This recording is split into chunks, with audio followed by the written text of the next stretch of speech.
Yes sir. हाँ, तो सभी बच्चों को सुप्रभात। सुप्रभात सर। आज हम हिंदी के कक्षा में सवैया पढ़ेंगे। सवैया जो कि रसखान द्वारा रचित कविता है। रसखान भक्ति काल के कवि हैं। रसखान कृष्ण भक्त कवि हैं। जैसे भक्ति काल में अलग अलग आराध्यों के अलग अलग देवों की भक्ति अपनी कविता के माध्यम से कवियों ने की है, और इन्हीं भक्ति की धारा में रसखान की कविताएं मिलती हैं।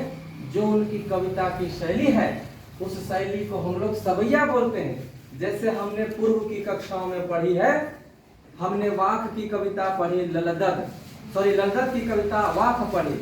तो वाक एक शैली का नाम है कविता का। और उससे पहले हमने कबीर की साखियां पढ़ी और शब्द पढ़े। यह भी एक कविता की शैली है। इसी प्रकार सवैया एक शैली है।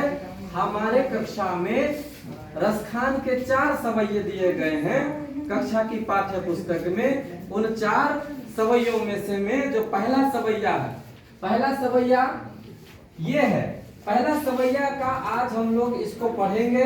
तो सवैया जो है बाकायदा छंदों पर आधारित एक रचना है। छंद का मतलब होता है कि जब हम इसका वाचन करेंगे, जब हम इसको पढ़ेंगे, तो हम बाकायदा गायन करेंगे। इसका गायन में उचित आरोह अवरोह को के आधार पर हम इसको पूरे लयबद्ध तरीके से इसका वाचन करेंगे। तो आप सभी वाचन के लिए तैयार हैं? Yes sir. तैयार हैं? Yes sir. हाँ, तो पहले मैं एक बार स्वयं करके बताता हूँ कि किस तरह से इसका गायन होता है। ठीक है? Yes sir. देखिए, मानुष हो तो वही रस खान बसो ब्रज गोकुल गांव के ग्वारन। मानुष हो तो वही रस खान बसो ब्रज गोकुल गांव के ग्वारन। जो पशु हो तो कहाँ बस मेरो चरण नंद की धेनु मंझारन। हाँ, फिर से बात करते हैं। मानुष हो तो वही रस खान बसो ब्रज गोकुल गांव के ग्वारन। जो पशु हो तो कहाँ बस मेरो चरण नंद की धेनु मंझारन। पाहन हो तो वही गिर को जो कि हरि छत्र पुरंदर धारन। जो खगु हो तो बसे कर मिल कर कुल कदम की डारन। ठीक है?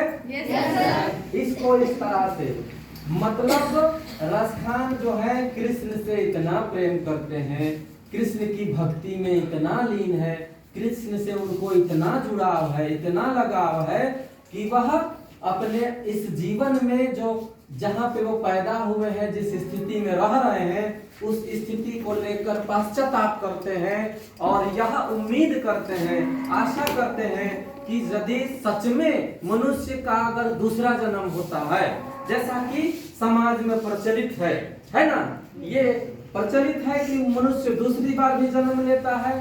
तो अगर सच में ऐसा होता है, तो अगर ऐसा होता है और मैं ऊपर वाला के द्वारा, ईश्वर के द्वारा मनुष्य के रूप में अगर पैदा कर दिया गया, दूसरी जन्म में मनुष्य के रूप में अगर पैदा कर दिया गया, तो वह ब्रज के गोकुल गांव में बसना चाहते हैं। ब्रज के गोकुल गांव में बसना क्यों चाहते होंगे? क्योंकि कृष्ण की जन्म स्थान कहाँ है? ब्रज है। कृष्ण कहाँ रहते थे?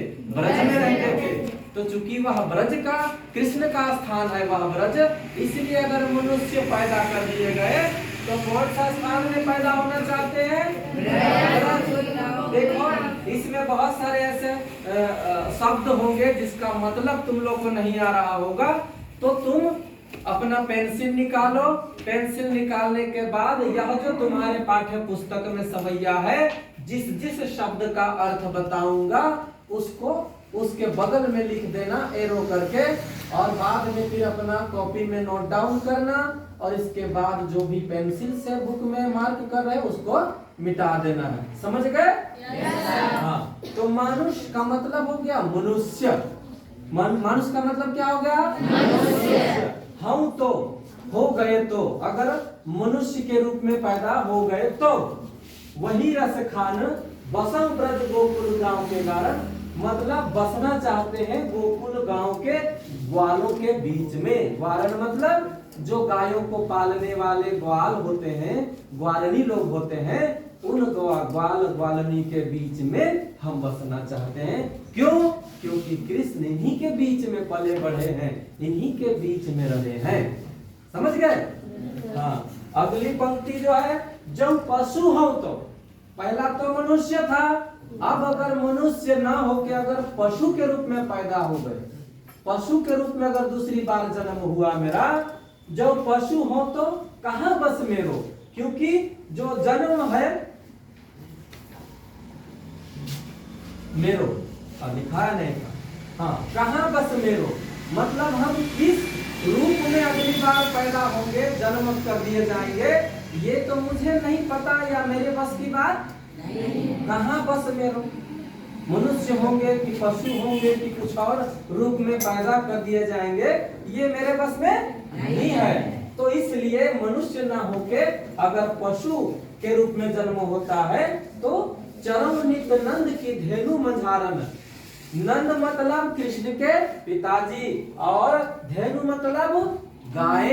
धेनु मतलब गाय, मंझारन मतलब उनके बीच में, गायों के बीच में। अगर पशु के रूप में जन्म लिया तो फिर नंद की गायों के बीच में चलना चाहते हैं।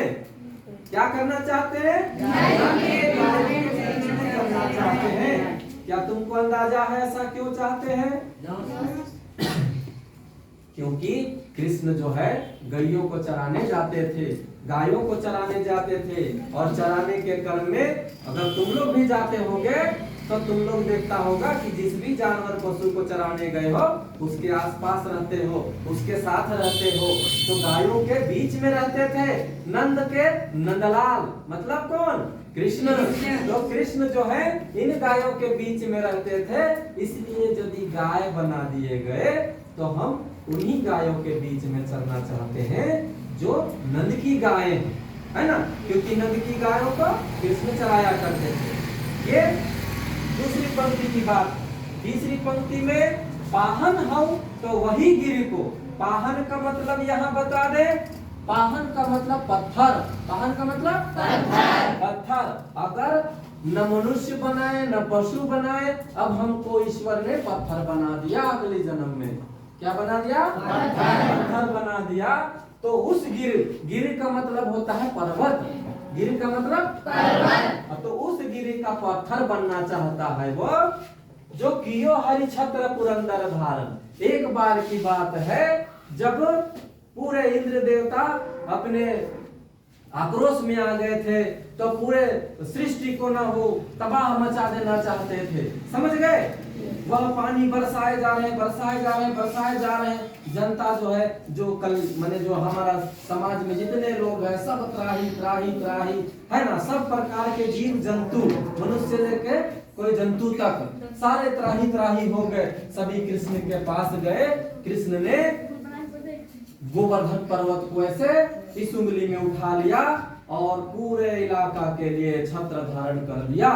और इस तरह से जैसे कि हम लोग को बारिश होती है तो हम अपना एक छोटा सा छाता ले लेते हैं तो बारिश हमें भिगा नहीं पाती है, इसी प्रकार इतना बड़ा पर्वत को उठा लेने से उसके नीचे आने वाले पूरा जन समूह का कल्याण हो जाता है। इस तरह कल्याणकारी कार्य जिस पर्वत को उठा के वो किए हैं वो गोवर्धन पर्वत है, और उसी गोवर्धन पर्वत का मैं पत्थर बनना चाहता हूँ। कौन बोलते हैं? रसखान। सभी जो है वो गोवर्धन पर्वत का पत्थर बनना चाहते हैं। इस प्रकार हम लोग अगला लाइन देखेंगे। जो खग हो तो, खग मतलब होता है पक्षी। खग मतलब क्या होता है? पक्षी। जो खग हो तो बसेरो करो, बसना चाहती है। अगर पक्षी बना दिए गए तो बसना चाहती है। माने कालिंदी कुल कदम की डारन। कालिंदी यमुना नदी का पुराना नाम है। कालिंदी यमुना नदी जानते हो? यमुना नदी का नाम सुने हो? ताजमहल किस नदी के बगल में बसा हुआ है?